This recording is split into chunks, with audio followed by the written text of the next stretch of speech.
त्रिभुज का परिकेंद्र त्रिभुज के आधार से 3.26 सेंटीमीटर की दूरी पर इसकी प्रत्येक भुजा की लंबाई आपसे पूछी।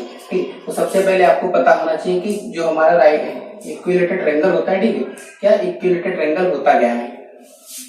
सबसे पहले आपको पता होना चाहिए इक्विलेटरल ट्रायंगल होता क्या है। ठीक है, इक्विलेटरल ट्रायंगल का मतलब होता है जिसकी ऑल साइड्स क्या है, इक्वल, इक्विलेटरल ट्रायंगल।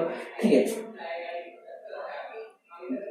इसका आप एंगल बाइसेक्टर खींचे, परपेंडिकुलर खींचे, ठीक है, ठीक, एल्टीट्यूड खींचे, ये सब एक ही लाइन होती है और इसके जितने भी सेंटर होते हैं इक्विलेटरल ट्रायंगल के एक ही पॉइंट पे होते हैं। और ये side A B C equilateral triangle है और साइड जो ए डी है, जितने भी सेंटर होते हैं एक ही पॉइंट पे होते हैं। ठीक है, और ये जो साइड ए डी है इसको 2:1 में डिवाइड करते हैं। ठीक है, आधार से इस सेंटर की सर्कमसेंटर ओ मान ले अगर हम, तो आधार से इसकी डिस्टेंस कितनी देंगे, 3.2 दे रखी, यही 1 रेशियो की वैल्यू 3.2 है, तो 2 रेशियो की वैल्यू कितनी देंगे, 6.4 हो जाएगी। टोटल क्या हो जाएगी, 9.6 हो जाएगी। ठीक है, 9.6 हो जाएगी। ठीक है, 9 क्या हो जाएगी, 6 हो जाएगी। तो अगर हम एक चीज और भी आपको बता देते हैं, जैसे ये इक्विलेटरल ट्रायंगल है, इक्विलेटरल ट्रायंगल है, ठीक, अगर इसके एंगल बाइसेक्टर खींचें, इस ट्रायंगल का एंगल बाइसेक्टर खींच दें, ठीक है, इस ट्रायंगल का एंगल बाइसेक्टर खींच दें,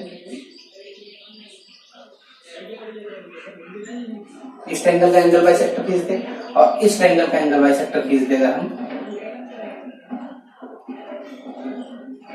तो ये तीनों एक पॉइंट पे मिलेंगे। ठीक है, तीनों एक पॉइंट पे मिलेंगे, तो ये क्या हो जाएगा, ट्रायंगल का इन सेंटर हो जाएगा। इन सेंटर क्या होता है, ये जो 1 रेशियो वैल्यू ये इसका इन सेंटर है, यानी कि इस तरीके से अंता केंद्र खींचेगा।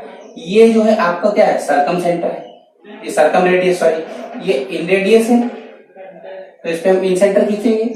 ये सर्कम रेडियस है तो सर्कम सेंटर खींचेंगे। ठीक है, तो इस तरीके से, तो ये 2 रेशियो जो वैल्यू है सर्कम रेडियस है, ये जो 1 रेशियो वैल्यू है इन रेडियस है। ठीक है, और हाइट जो होती है, अगर आपको ट्रायंगल दे रखा इक्विलेटरल ट्रायंगल, आपको हाइट पूछ लेता है, रूट क्या होता है हाइट, 3/2 इंटू ए। अगर आपसे इसका एरिया पूछ लेता क्या होता है, √3/4 इंटू ए स्क्वायर होता है। ठीक है, अगर किसी भी ट्रायंगल के एंगल बाइसेक्टर से अगर हम एंगल बाइसेक्टर खींचते हैं, जिस पॉइंट पे मिलते हैं वो क्या होता है, उसका क्या होता है, उसका इन सेंटर होता है। ठीक है, तो ये चीज भी आपको याद रखना है, किसी भी ट्रायंगल के, ठीक है, अगर एंगल बाइसेक्टर जिस पॉइंट पे मिलते हैं वो उसका क्या होता है, एंगल सॉरी इन सेंटर होता है। ट्रायंगल एबीसी अगर सपोज करो इक्विलेटरल ट्रायंगल है, ठीक है, एबीसी क्या है, इक्विलेटरल ट्रायंगल है, इसके मध्यिकाएं क्या होती है, अगर मध्यिकाओं से मिला के हम अगर खींच दें, ठीक है, मध्यिकाओं से मिला के अगर हम लाइन खींच दें, तो जिस पॉइंट पे मिलेंगी ये क्या होगा, सेंट्रॉइड होगा, यानी जिसको कहते हैं केंद्रक। ठीक है, सेंट्रॉइड होगा अगर ये इक्विलेटरल ट्रायंगल है। ठीक है, बाकी सेंटर सब एक ही जगह पे होंगे, ये इक्विलेटरल ट्रायंगल है।